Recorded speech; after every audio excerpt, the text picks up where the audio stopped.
Welcome back to my YouTube channel world literature.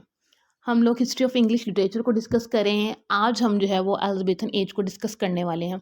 इसे previous जो history थी Anglo Saxon period, Anglo Norman period, age of Chaucer, war of roses और renaissance का period जो है वो हाफ डिस्कस हो चुका है। तो आज जो है वो हम लोग एलिजाबेथन एज पे पहुंच चुके हैं, तो उसको डिस्कस करते हैं। इसके जो दो ड्रामाटिस्ट थे जो ड्रामाज लिखते हैं, ड्रामा राइटर्स हैं, थॉमस नॉर्टन और थॉमस सैकविल। इन्होंने अपना जो कलेक्टिव वर्क है एलिजाबेथन एज के अंदर गोबर्डक नाम का इन्होंने दिया था। उसके बाद जो है 1576 के अंदर यहाँ पे जो है वो प्ले हाउस पब्लिश बिल्ड होता है, जहाँ पे प्लेस फिर परफॉर्म किए जाते थे एलिजाबेथन एरा के अंदर। उसके बाद जो है वो लेट एलिजाबेथन एज आ जाती है, जिसमें जो है वो पोइट्री में हम मेजर राइटर्स एडमंड स्पेंसर आ जाते हैं, जो कि पोइट्स ऑफ पोइट कहलाते हैं। इनके जो वर्क हैं the shepherd's calendar, the fairy queen इनके 2 वॉल्यूम्स थे जो कि पब्लिश हुए थे। उसके बाद फिलिप सिडनी आ जाते हैं, जो कि पोइट और प्रोज राइटर बोथ, इन्होंने दोनों जॉनर्स पे काम किया था। और इनके मेजर वर्क्स में है an apology for poetry, Astrophel and, Stella, the Countess of Arcadia. ये इनके जो वर्क्स हैं इंपॉर्टेंट। एलिजाबेथन एज को रिच एज लिटरेचर के हवाले से माना जाता है, क्योंकि इसमें बहुत ज़्यादा पोइट्री लिखी गई, प्रोज पे काम हुआ, ड्रामाज लिखे जा रहे थे, ट्रेजिडीज, कॉमेडीज, सारे जॉनराज को कवर किया जा रहा था, सोनेट लिखी जा रही थी। शेक्सपियर की सोनेट्स बड़ी फेमस हैं।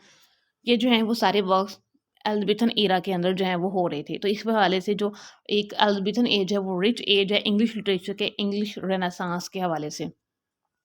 उसके बाद आ जाते हैं थॉमस चैंपियन, जो उन्होंने एलिजाबेथन सॉन्ग कंपोजर थे एलिजाबेथन एज के अंदर। इन्होंने ये सॉन्ग्स लिखते थे। शेक्सपियर की पोएम्स में भी पोइट्री के अंदर काफ़ी सारे हमें सॉन्ग्स मिलते हैं, तो उस एरा के अंदर सॉन्ग्स पे भी जो है वो काम हो रहा था। उसके बाद विलियम शेक्सपियर आते हैं। इनके बहुत ज़्यादा वर्क्स हैं, जैसे कि Venus and Adonis 1593, the rape of Lucrece 1594, Spenser. अच्छा जी, उसके बाद जो है उसके बाद हम बात करें तो स्पेंसर की है जो है ना, वो डेथ हो जाती है 1599 में। और जब इनकी डेथ होती है तो उसके साथ ही जो पोइट्री में है वो काम होना बंद हो जाता है। बहुत स्लो काम होता है उस पोइट्री के ऊपर। फिर जॉन लिले आते हैं और इनकी जो ये उसी वक्त बहुत पहले से ये काम कर रहे होते हैं। ये जो राइटर हैं जॉन लिली, इन्होंने जो कॉमेडी थी वो अपने लिखी थी एंडीम्यून के नाम से। उसके बाद थॉमस आते हैं और इन्होंने एक स्पेनिश ट्रेजेडी दी थी 1587 के अंदर। उसके बाद जो है इसी एरा में रिवेंज प्लेस भी लिखे जा रहे होते हैं, जैसे कि हैमलेट जो है वो रिवेंज प्ले की काफ़ी एक गुड एग्जांपल है। क्रिस्टोफर मार्लो आते हैं। इन्होंने लिखा था टैम्बरलैंड द ग्रेट। इनका जो वर्क है वो है, क्रिस्टोफर मार्लो को फादर ऑफ एलिजाबेथन ड्रामा कहा जाता है, और इन्होंने जो है वो ब्लैंक वर्स दी थी।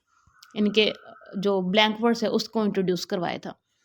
उसके बाद शेक्सपियर के राइवल थे उस वक्त, इनके शेक्सपियर पीक पे जा रहे थे उस वक्त, और उनके साथ एक और भी आ गए राइटर बेन जॉनसन, जिनका वर्क है काफ़ी फेमस वर्क है, जिनका every man in his humour 1598। उसके बाद जो है ग्लोब थिएटर जो है यहाँ पे 1599 के अंदर इंट्रोड्यूस होता है, और शेक्सपियर की जो ट्रेजिडीज़ हैं वो 1600 से 1608 तक जो है वो अपनी ट्रेजिडीज़ जो हैं वो लिखते हैं। और उसके बाद जो है डेथ हो जाती है क्वीन की 1603 में। तो ये था ओवरऑल एक लेक्चर एलिजाबेथन एज का। आई होप को आपको की पॉइंट इस एज के भी समझ आ गए होंगे। वीडियो को लाइक, चैनल को सब्सक्राइब और शेयर कर दीजिएगा। Thanks for watching my video.